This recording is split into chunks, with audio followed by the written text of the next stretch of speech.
हम सॉल्व करते हैं। आप देखिएगा, ठीक है। यहाँ पे देखिए, सबसे पहले हम क्या लेंगे, हमको प्रूफ करना है, ठीक है ना। क्या प्रूफ करना है, कर सिद्ध करें कि 3 प्लस रूट अंडर 5 एक अपरिमेय संख्या। देखिए सबसे पहले तो हम बता दें कि अपरिमेय संख्या क्या होता है, परिमेय संख्या। तो आपको तो मालूम होगा परिमेय संख्या जिस संख्या पी बाई क्यू के रूप में लिखे, यानी जिस संख्याओं को हम पी बाई क्यू के रूप में लिख सकते हैं वो हमारे का कहलाता है परिमेय संख्या कहलाता है। जिसको हम क्या पी बाई क्यू के रूप में नहीं लिख पाते वो हमारा अपरिमेय संख्या कहलाता है। परिमेय संख्या में कुछ टर्म एंड कंडीशन होते हैं।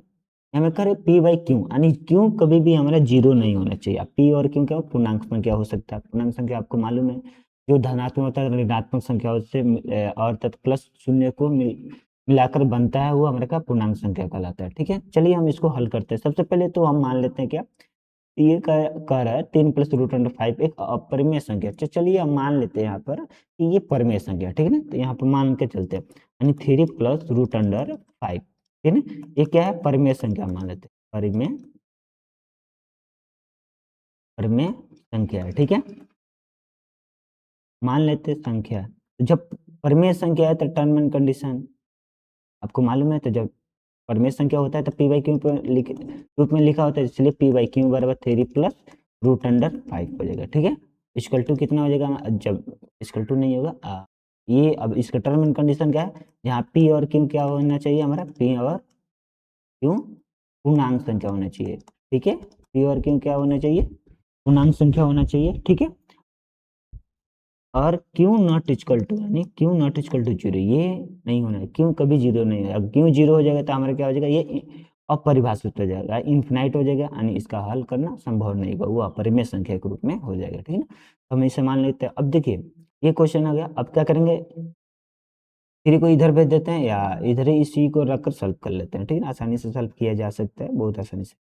देखिए कितना आ जाएगा, अगर दोनों तरफ वर्क करते हैं, वर्क करने पर क्या आ जाएगा, या हम इसको इधर भेज लेते हैं, ये क्या हो जाएगा, पी हो जाएगा, क्यू हो जाएगा, ये थ्री इधर आ गया तो -3 हो जाएगा, ये हो जाएगा हमारा इक्वल टू रूट अंडर 5 हो जाएगा, ठीक है। रूट अंडर 5 हो गया। अब दो हम क्या करते हैं, दोनों तरफ वर्क कर लेते हैं या सॉल्व कर लेते हैं इसको।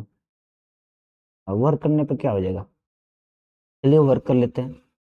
हमारा वर्क करने पर ये कितना हो जाएगा,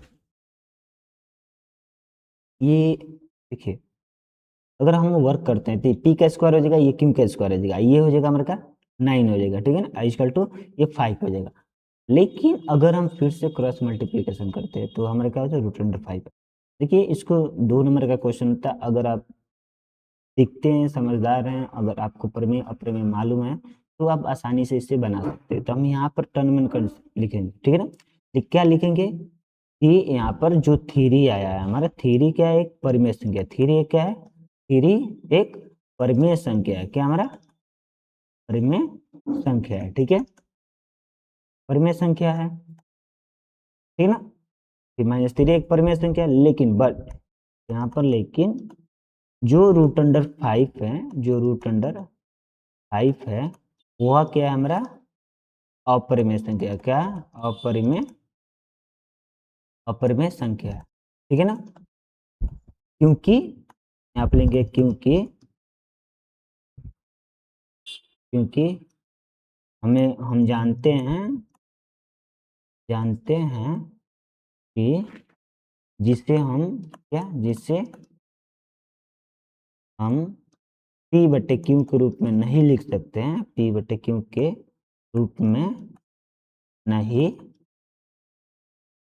लिख सकते हैं, नहीं लिख सकते हैं, वो क्या होता है हमारा, वह अपरिमेय संख्या होता है।